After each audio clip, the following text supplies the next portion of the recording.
ही छत्रपती शिवाजी महाराजाच्या काळापासून आहे. बर बहेर जे नायक गुप्तहेर शाडीचं खातं होत साहेब पाहिलं आपलं. बर गावे गावे जाऊन वेगळे वेगळे सोंग घेऊन वेगळी माहिती काढून हां ते महाराजापर्यंत पोच करत होते. बर मग तेव्हापासून जी आपली पिढी ना पिढी साहेब करत आलेली. हां आणि आता कसं आहे आपलं आता पिढी विसावा साहेब कमी झालीत आता बहुरूपी आपली बी. हां. आता या सोशल मीडियाच्या माध्यमातून तुमचं आता काय चालू आहे सध्याला, म्हणजे सोशल मीडियाच्या माध्यमातून तुम्हाला प्रतिसाद मिळायला लागलाय की नाही आमच्या? नाही साहेब मिळाला गेला आता. हां पहिलं कसं होतं मग आता कसं मोबाईल झाले साहेब, टीव्ही झाल्यात, लोक 24 तास मोबाईलमध्ये बिझी झालेत, हां ती न्यूजमध्ये बिझी झाले. त्याच्यामुळं ही आपली जी कला आहे साहेब लोकांच्या मनातून वरचीवर कमी होत चालली. बर त्याच्यामुळे आता आपल्याकडे बी एवढं कोणी लक्ष घेणार गेलं. लोक मजाक करतात, काही लोक मजाक करून घेतात सोडून देतात. बरं, आपल्याला आता शेती वगैरे हा तुमचा व्यवसाय मुळे तुमचा साहेब. व्यवसाय हाच आहे. परंपरा मग आता हां परंपरापासून आहे. मग आता हे तुमचा उदरनिर्वाह आता कसा चाललाय आता सध्याला? काय तुम्हाला प्रतिसाद मिळायला लागलाय? हे लोक तुम्हाला हे सोशल मीडियाच्या माध्यमातून तुम्हाला कोणी पुसायला तयार नाही तर नाही साहेब. मग आता तुमचा आता ह्याच्या कसा चालायला लागलाय? आता तुम्ही कुठून आलात? तुम्ही आपलं गाव साहेब घाटनांदूर आहे. घाटनांदूर तालुका अंबाजोगाई जिल्हा बीड.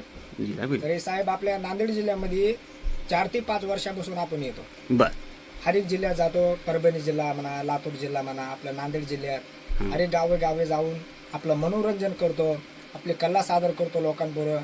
काही लोक 10-20 देतात, काही लोक 5-50 रुपये देतात, काही लोक कशात काही देत नाहीत. आणि आजकाल कसं साहेब देणारे लोक लय कमी झाले. बर पहिल्यासारखे कसे होते लोक, पहिले 10, 20, 5-50 रुपये द्यायला लोकांना काय वाटत नव्हतं. हां पण आता कसं आहे लोक देना गेले साहेब. कमाच्या कसं आहे पैशाच्या मागे लागले लोक साहेब. आणि बर आता या बहुरूप्यांच्या कला का आपल्या कोणी लक्ष देना गेलं, त्याच्यामुळे आता आपले बी लोक कमी झाले. बर आता पहिल्यासारखे येणं गेलेत. पहिले तिघं चौघं येत होते साहेब. हां. आता आपले बी कमी झालेत. त्याच्यामुळे आता आपण आता दरवर्षी गाणे आपल्या गावला येतो इथं पांगरीला. पांगरा हे पांगरा आहे कंधार तालुक्यामध्ये पांगऱ्याला आल्या कंधार तुम्ही? तालुक्यामध्ये दरवर्षी आपण पांगऱ्याला येतो साहेब. बर. आपले ओळखीचे जे लोक राहतात, कोणी ओळखीचे त्यांच्याकडे जाऊन त्यांच्याकडे कला एक सादर करतो साहेब.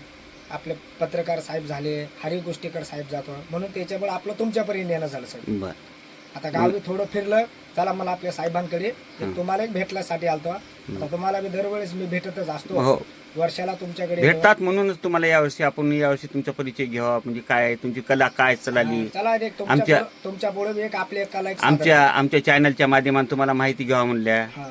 मग आता तुमची कला आता कशा पद्धतीने करतात तुम्ही? हे आता आपली कला सांगतो तुम्हाला. आता चला काकू चला लग्नाला चला, कुत्रे घ्या काकाला, पोरं बांधा खांबाला, एकीचा शिंबोर तिघीजणी पुसानी जेवायला बसा.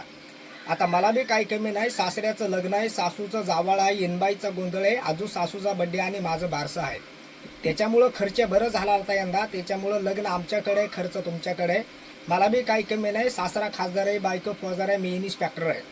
हेलिकॉप्टर घेऊन आलो साहेब. आता 3 पोते डिझेल गेलं यायला. डिझेल संपलं म्हणून हरभऱ्याच्या झाडावर उभा केलं आणि साहेबांना चलत यावं लागलं. बर मी बी काल मरता वाचलो. 40 गाड्या गेले माझ्या अंगावरनं, मला धक्का झाला नाही.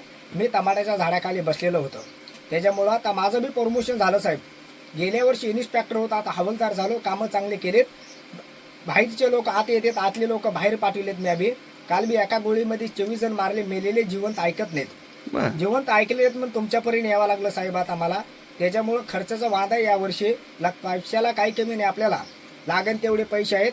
लागले तर आपल्याला रविवारी या कंगाल बँकेला या, पैसे घेऊन जावा.